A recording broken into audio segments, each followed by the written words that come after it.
try naman ang inihaw. Inihaw na karne. O, ayan.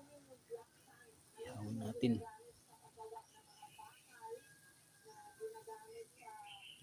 Laman po guys yan. Ihaw tayo. Ayan. Nag-request po ng pamangkin ko. Yan, madali ang inihaw lang guys yan. Thank you guys. Guys, luto na ang ating inihaw. Yan. Papula na oh. Sarap nito guys. Request ng pamangkin ko. Yan. Sarap ng ulam niya. So, tutuloy natin. Thank you for watching. Subscribe sa ating YouTube channel. Yan. Para lagi tayong update sa ating upload na video.